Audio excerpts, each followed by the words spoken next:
Well, what is going on, everyone? Welcome back to Kitchen Table TCG. My name is Louie. I hope you're having yourself a fantastic day. Today we're going to talk about Sorcery Contested Realm and how it's doing on TCG Player. We're particularly going to be looking at beta booster boxes, and then we're going to actually look in to see and take a stab at what may be the expected value or the estimated value if you were to open up a booster box. I'm going to talk about why I think that has something to do with the box prices being as high as they are right now. We'll talk about all the stuff and the things. This is not going to be a regular video for those of you who are going to make fun of me in the comment section. We're not going to do this weekly. We're not going to do an EV video weekly. That is not going to happen. I don't have the energy for it. But things are going pretty crazy on TCG Player right now. We have boxes selling at $178. Remember, MSRP, manufacturer suggested retail price. The price that stores sold at was about $150. And, you know, we got beta boxes at $178. Now, these did spike last week up even a little bit higher. If you look at the sold data, there were quite a few boxes purchased in the 190s. But you can see even today is the 4th. You've got a lot of boxes sold. The volume of sales, Josh at Hometown TCG has been tracking the volume sales on our podcast on Friday mornings. The volume of number of boxes sold is pretty impressive for an indie TCG. It's amazing how many boxes have sold. This is after release too. Typically what we see with a lot of the indie games is stores and everybody sells boxes as much as they can, and then, you know, after release they kind of get thrown on TCG Player. You just don't see as many sales and transactions. But this is going crazy on TCG Player. We're seeing 178, which I actually think is a pretty healthy price point for the game. I have said since the beginning I expect boxes of beta to go between 130 and 180. If it was within any of those ranges, I was going to be content after release. You know, I don't want things to tank below, you know, too much below MSRP, because that's not good for stores. I don't want things to be too high for consumers, because that's not good for helping the game grow. This price point of 175-ish seems like a really healthy price point. So I hope that it retains here. Now, we don't have any information on when stores will be able to get more booster boxes, or even if stores will be able to get more booster boxes. All we kind of know, and it's not even really from the Sorcerer team, but from Rudy and Alpha Investments, he's going to have, I believe it's 2,000 kits, additional kits in a couple months at the end of February, which in my opinion would be 6,000 boxes. That's how that would work, because his previous kits were 3 boxes per kit. I believe he's phrasing it as 2,000 kits. So that's a lot of boxes coming to the market. And then we don't have any other info other than that. We don't know if stores are going to get more or partners are going to get more or not. I particularly hope that we do get more here at Game Grove. But we'll see what happens on the channel at KitchenTableTCG or Game Grove. I will let you know if we do get more boxes available, and they will be, you know, if I can get boxes at, you know, the cost that I was able to before, we will be at MSRP. We won't be doing market price or anything like that. We will always sell at MSRP as long as I don't have to buy boxes from the secondary market. Now, there is a conversation about if they don't have boxes left. I do want to do box openings and stuff on the channel, so we might do that, and that would end up being at kind of retail pricing. Whatever the prices on TCG Player or whatever, because I wouldn't have been able to get boxes from distro. So we'll talk about that later when we get there, though. Let's get into what is selling. This is the highest selling cards. Actually, let's do this first. Let's look at the best selling. These are the cards that are the best selling products here. Obviously, no surprise there. Booster boxes and cases are the best selling. We got the stone, obviously the stone and all cores non-foil selling very well on TCG Player. Really good to see the beta decks, the pre-constructed deck set selling well too. This is a good sign. You know, this price point, they're not terribly high. Remember, in Sorcery, you only need 1 of each card of a unique card is your play set. So you don't need 4 of these in your deck. So it's good to see these kind of lower than, you know, significantly lower than we saw alpha products at on release.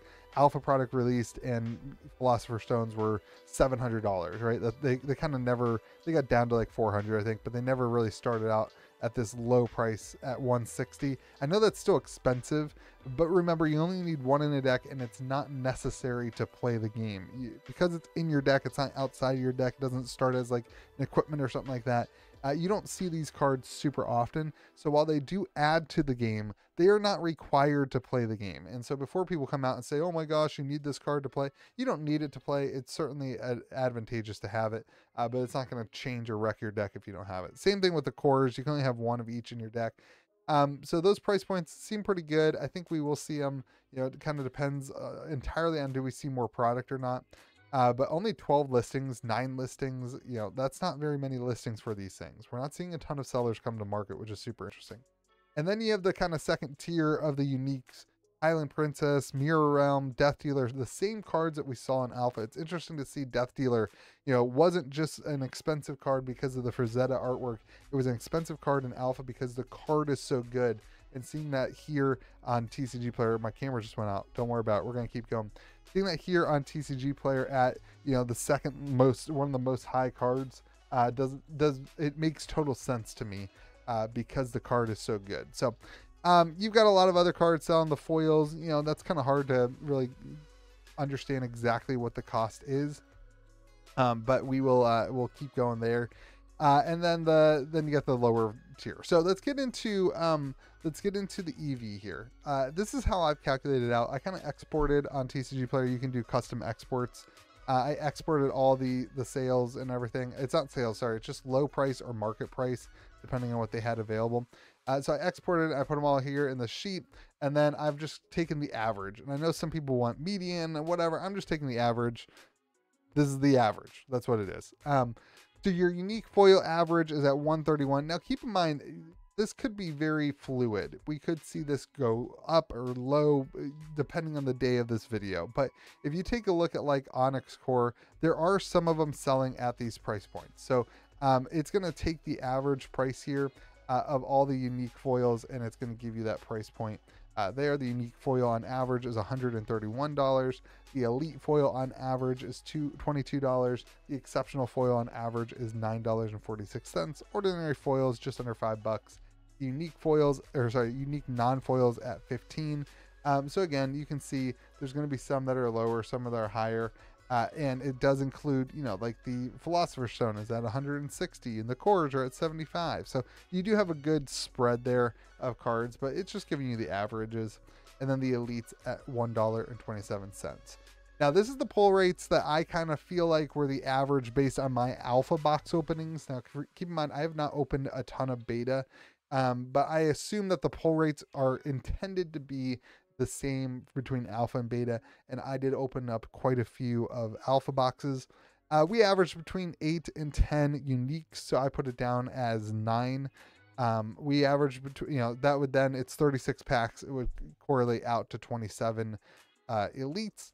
Unique foils are supposedly one in every other box is kind of the pull rate if you look at the expected pulls of all the alpha stuff. Now there are boxes, keep in mind, that we are seeing cases that are very clumped in beta. So this is like take this if you were going to open 100 boxes, kind of what your average price point would be. Then put your unique foils at 0.5, your elite foils at 1. I kind of averaged here that you'll get 8.5 foils was kind of the idea. Some boxes will have 8, some will have 9, one will have 10, one will have 7, kind of 8.5 total foils. 4 ordinary foils, 3 exceptional foils, 1 elite foil, and 0.5 unique foils. If we do end up doing this again, let me know in the comment section if you'd like that to change as opposed to what I have here. I'm always willing to change that up based on what the community says the data is. That kind of correlated out will give you a average of EV of $299.23, which really lines up with the box price, to be honest, because the average seller is not going to actually move through all these cards from here. I mean, if you assume you sell through 75% of the cards, and then, you know, TCG Player is going to take 15-20% of it after shipping, you're at around, you know, right now this is where mass box openers are making a little bit of money.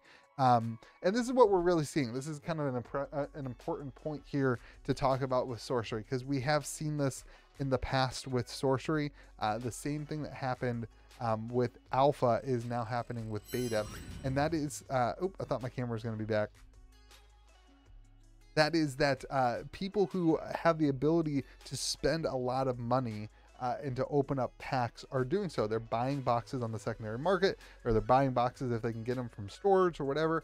They are doing mass box openings because it's arbitrage. They are able to make money by doing so, and they get the opportunity to open the curios, they get the opportunity to open a foil stone, they get the opportunity to do different things because of the demand for the singles with the set size, the size that it is, and people who are actually stepping in and playing. It's generating the demand for the singles, and that's allowing people who do want to open up boxes for singles to profit, which is a wild place to be for most TCGs. So let me know what you think about this all in the comment section below. This is a rough estimate. Again, don't use this as like, oh my gosh, the EV is $300, it's guaranteed. This is just based on TCG player kind of low listings. So who knows what is actually selling, whatever. I'm not going to go individually and look at every single card to make sure it actually sold that price. This is just based on the export of data from TCG player. So let me know what you think in the comment section below. If you are opening up a bunch of singles, let me know how it's going for you. I obviously did that with alpha. I have not had the product to do it with beta. But have yourselves a great day. Be kind to the people around you, and we will see you again next video.